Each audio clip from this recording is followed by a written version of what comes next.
BJP की सरकार ने असंगठित अर्थव्यवस्था पर आक्रमण किया है और आपको गुलाम बनाने की कोशिश की जा रही है। 2008 में जबरदस्त आर्थिक तूफान आया, पूरी दुनिया में आया, अमेरिका में, जापान में, यूरोप में, चाइना में, सब जगह आया। अमेरिका के बैंक गिर गए, कंपनियां बंद हो गई, एक के बाद एक कंपनी की लाइन लग गई, बंद हो गई। यूरोप के बैंक गिरे, मगर हिंदुस्तान को कुछ नहीं हुआ। यूपीए की सरकार थी, प्रधानमंत्री जी के पास गया और मैंने उनसे पूछा, मनमोहन सिंह जी बताइए, पूरी दुनिया में आर्थिक नुकसान हुआ है, हिंदुस्तान को कोई असर नहीं हुआ, कारण क्या है? मनमोहन सिंह जी ने कहा, राहुल, अगर हिंदुस्तान की अर्थव्यवस्था को समझना चाहते हो तो यह समझना होगा कि हिंदुस्तान में दो अर्थव्यवस्थाएं हैं। पहली असंगठित अर्थव्यवस्था और दूसरी संगठित अर्थव्यवस्था। संगठित अर्थव्यवस्था में बड़ी कंपनियां, नाम आप जानते हो। असंगठित अर्थव्यवस्था में किसान, मजदूर, छोटे दुकानदार, मिडिल साइज कंपनीज। जिस दिन तक हिंदुस्तान का असंगठित सिस्टम मजबूत है, उस दिन तक हिंदुस्तान को कोई भी आर्थिक तूफान छू नहीं सकता। अब आज के दिन आते हैं। पिछले 6 साल से बीजेपी की सरकार ने असंगठित अर्थव्यवस्था पर आक्रमण किया है।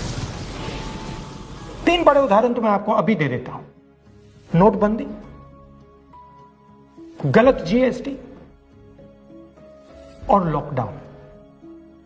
आप यह मत सोचिए कि लॉकडाउन के पीछे सोच नहीं थी। यह मत सोचिए कि गलती से आखिरी मिनट पे लॉकडाउन कर दिया गया है।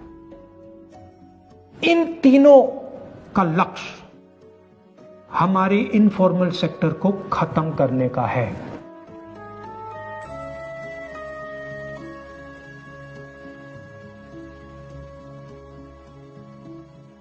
प्रधानमंत्री जी को अगर सरकार चलानी है, मीडिया की जरूरत है, मार्केटिंग की जरूरत है।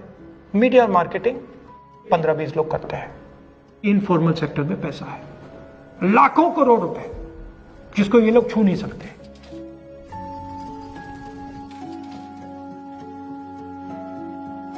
इसको ये लोग तोड़ना चाहते हैं, पैसा लेना चाहते हैं। इसका नतीजा आएगा। नतीजा यह होगा कि हिंदुस्तान रोजगार पैदा नहीं कर पाएगा। क्यों? क्योंकि इनफॉर्मल सेक्टर 90% से ज्यादा रोजगार देता है।